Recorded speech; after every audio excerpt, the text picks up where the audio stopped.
All right, guys. I keep seeing these videos popping up on TikTok. I guess the algorithms decide I need to see this.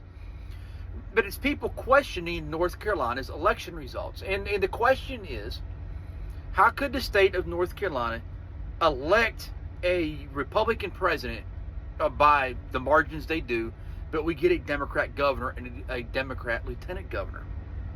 So, I've been in the state since 1993. And one of the things I remember, and I always kind of marveled about the state of North Carolina, is this. They are strong on electing Democrat governors, and they're strong on electing Republican presidents. Why? I don't know why. It's just how it works out, and that's just what happens. And if you go further back in history, you'll see the same thing. All the way back in like the 60s. Again, the state likes their Democrat governors, and they like their Republican presidents. Here's a great example of it. If we go back to the 1992 presidential election, North Carolina voted for George Herbert Walker Bush over Bill Clinton. Right? So if we go to the list of governors in North Carolina, if we go back to that presidential election, we see that we had James Baxter Hunt Jr. for governor. James Baxter Hunt, and you'll see him on signs in North Carolina, James Hunt, or Jim Hunt, right? He's a Democrat. He's a Democrat governor. Go back to the presidential election list. So let's go to the next election in 1996. Again, North Carolina, Republican, Dole. They picked Dole over Clinton. Now, we know Bill Clinton won the presidency, but the state went with the Republican president in Dole. Let me see here. Now, let's go back to the governor's list. And then we go from Jim Hunt in 2001. He served from 1993 to 2001. Then we go to another Democrat governor, Michael Easley.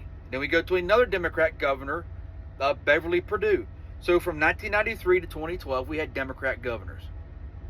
We go back to the presidential list, and we see, again, 92, George Herbert Walker Bush over Bill Clinton. We know Clinton won, but the state went with the Republican candidate. 1996, the state again went with Dole over Clinton, so a Republican over a Democrat, but we know Bill Clinton won the election.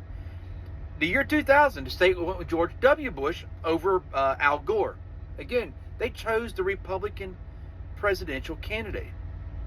So what we're seeing is the state likes their Democrat governors, and they like their Republican presidents. So that we come up, let's go further up. Let's go up to 2004. Again, Bush over Kerry. 2008, the state picked Barack Obama over John McCain. That's kind of an anomaly for the state, but it's also not surprising. And it wasn't a very big margin, but it was enough of a margin of victory. It's like 14 or 15,000 votes. But let's look at 2008. Who was the governor in 2008? In 2008, we had Beverly Perdue, Democrat. It's one of the rare times since civil rights movement that we had the state went Democrat. So then we'll go to 2012. The state chose Mitt Romney versus Obama. We know Obama won. So we go back to the governor's list in 2012. That was Beverly Perdue's last year, and that was when they elected Pat McCrory. Pat McCrory was a Republican governor. He served from 2013 to 2016. So we'll be at the presidential election. So we show Romney over Obama. Then in 2016, the next presidential election, the state went with Trump over Hillary Rodham Clinton. What happened in North Carolina in 2016? The state went with another Democrat governor, Roy Cooper.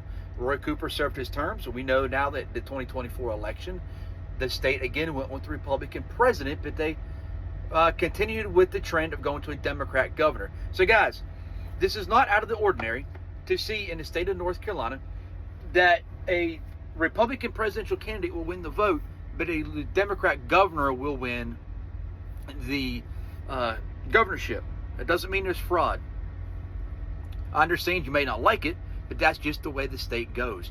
And you can dig further back into the history of the state and see that the state is very consistent with their Democrat governors. So with that, there's not a boogeyman behind every lost election, guys. There's just not.